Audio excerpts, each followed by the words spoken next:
السلام عليكم ورحمة الله وبركاته. أهلا بكم في القناة. لو دي أول مرة ليكم تشوفوا القناة يا ريت تشتركوا في القناة وتفعلوا الجرس وتعملوا لايك للفيديو. الفيديو النهاردة هتكلم معاكم عن موضوع عن تجربتي في تثبيت الوزن. أنا بقالي دلوقتي أسبوعين بحاول أثبت وزني و... وفشلت فشل رهيب.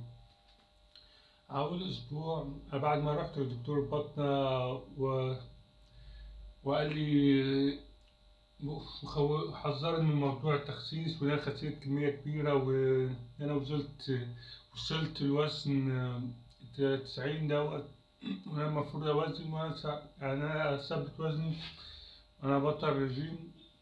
وأنا من ساعتها وأنا ابتديت أثبت وزني، وأول أسبوع كان فشل كبير يعني. أول أسبوع كنت مشيت على النظام اللي هو قال لي عليه، ناكل رغيف عيش في الوجبة، وأبطل رياضة وأعمل تمارين في البيت.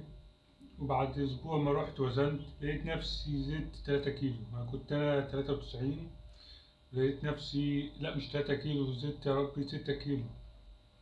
كنت 93 لقيت نفسي 99.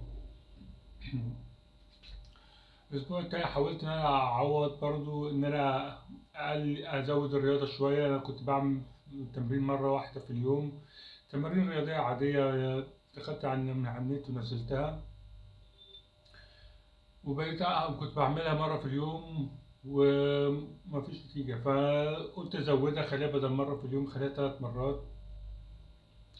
وأنا ممكن كمان حتى في الأسبوع التاني ملخبطتش أوي زي الأسبوع الأولاني، بس برضو لقيت نفسي زدت. كنت 99، لقيت نفسي زدت 102 يا ربي، 101.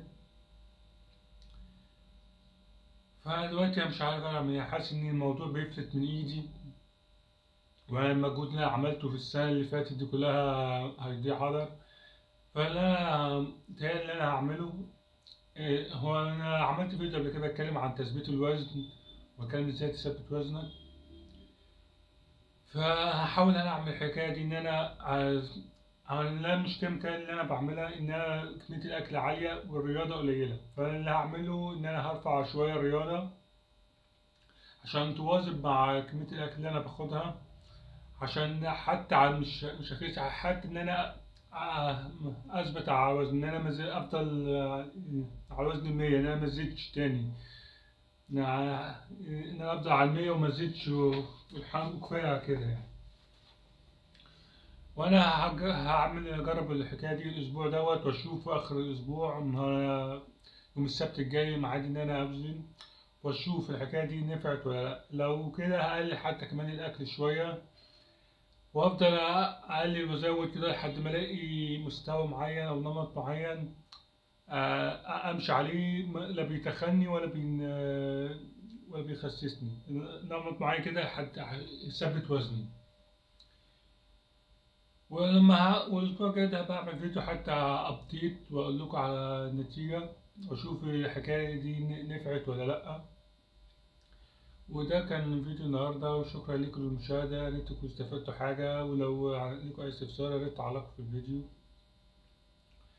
شكرا لكم، مع السلامة.